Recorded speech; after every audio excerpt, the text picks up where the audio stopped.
Hello there, welcome back to one of my cooking videos, cooking around the world A to Z. Today we are cooking a dish from Russia. Now I'm cooking a Russian borscht with beef. Now they say borscht was actually originated in the 14th and 15th century, originally in Ukraine, but there's lots and lots of variations around Russia, Poland, Ukraine, etc. So I'm going to do a Russian one. Apparently the word borscht comes from a Slavic word meaning cow parsnip or cow parsnip, something like that. Anyway, quick bit of information there for you. So let's crack on and see what ingredients we're using this week. Hopefully it's going to come out okay. Nice Russian borscht. Get over here, see what we've got, and we crack on with it. Right, the ingredients for this week's dish. We've got 500 grams of stewing beef there. Okay, so now I've got one large potato, which I've cut and diced up into small cubes. Now I've got about 600 grams of beetroot. 2/3 of it I've cut up into little tiny cubes there, and 1/3 we've actually shredded up. So that's what that one is. I've got 250 grams there of shredded cabbage. You can use any cabbage you want. I've just used the basic green cabbage there. I've got 2 large carrots again, which I've already chopped up finely into quarters. We're using 1 whole onion, 5 cloves of garlic we've got there. I'm going to be using about 1.5–2 litres of a beef stock. I've only got 1 litre there at the moment, so we can put more in as required. 1 tin of chopped tomatoes, about 1/2–3/4 of a cup there of chopped up dill. And the spices we're using, I've got a teaspoonful of salt, teaspoonful of black pepper, a teaspoonful of allspice powder in there as well. And we're also going to be using 1 tablespoonful there of lemon juice at the end. Also be using double sour cream, which you put on the garnish at the end. So that's what we're using for this week. So let's get on over to the cooker and get this show on the road.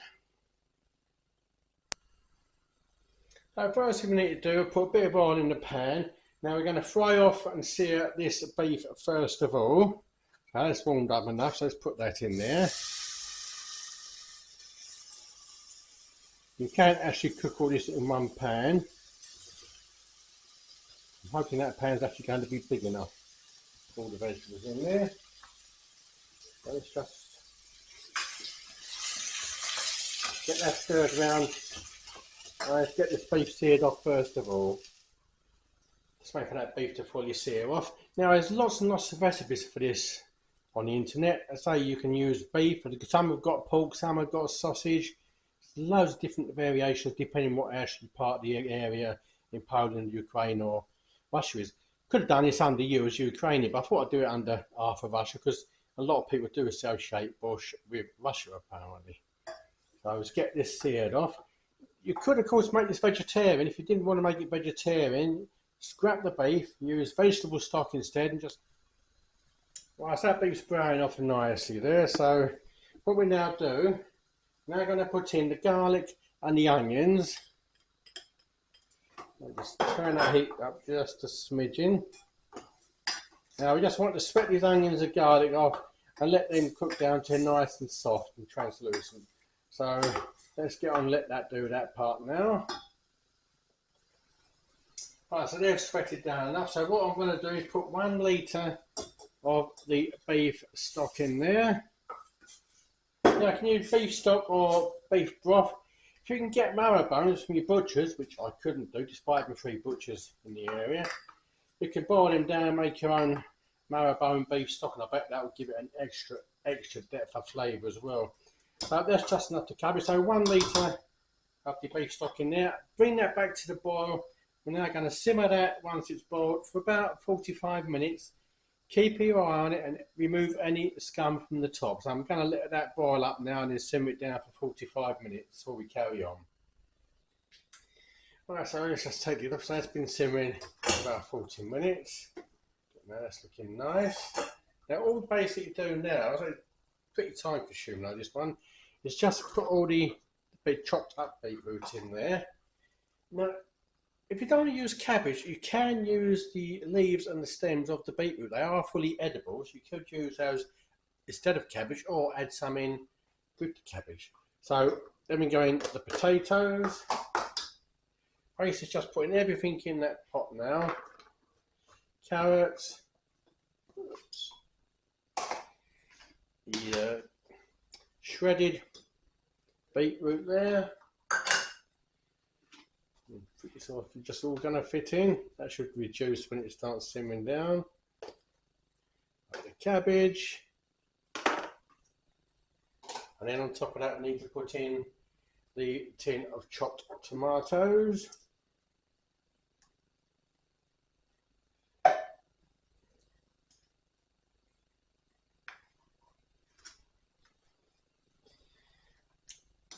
What we've got to do somehow is now top up that water with a bit more stock.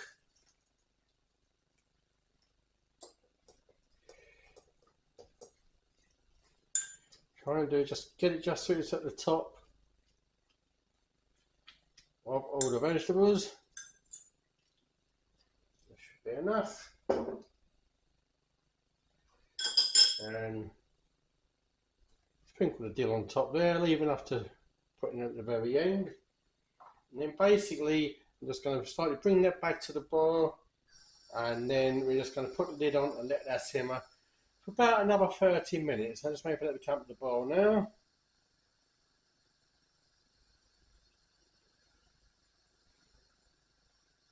And apart from the wok, that's the actual biggest pan I've got. Perhaps I should have put it in that big giant wok I've got, but never mind. In actual fact, I think I will do that. I'll be back in a minute. There we go, it fits better in that pan. So I just about covered it with water, so I'm just going to put in salt, pepper, allspice, give that a stir around as well.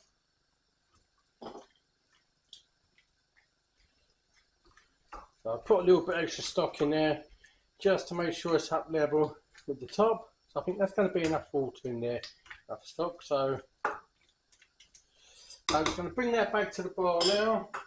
And then once it's up to the boil, I'm going to simmer it down for about 30 minutes, so we come back when it's simmered down. Right, that's been on there about 30 minutes. Let me just try, make sure the vegetables are cooked. Try a bit of carrot. Perfect. That's nice now, a nice bit of beetroot.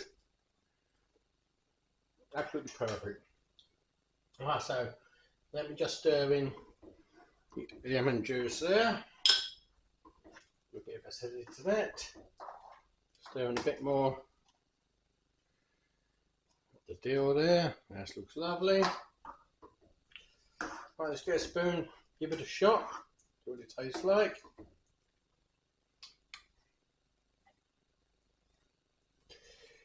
Let's try the juice first of all.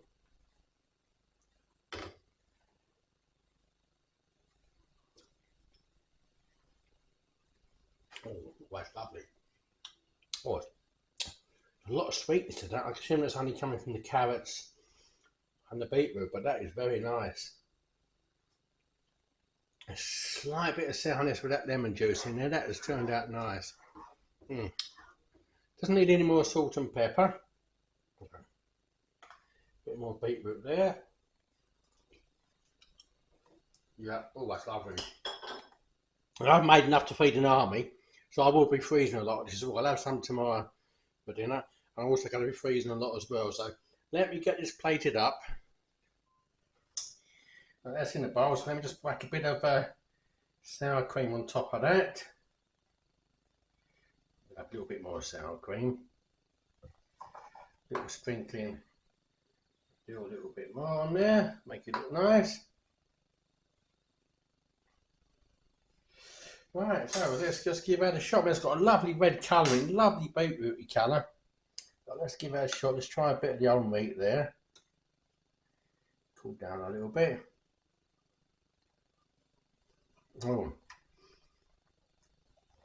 the meat is lovely and tender. That beef is nice tender. That's the first time I've actually ever had borscht. First time I've actually cooked it, but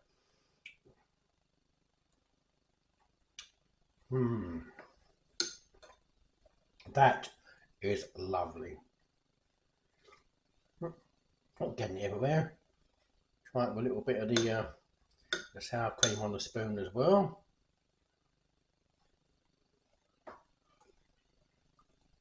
Oh, yes, Yes. Oh.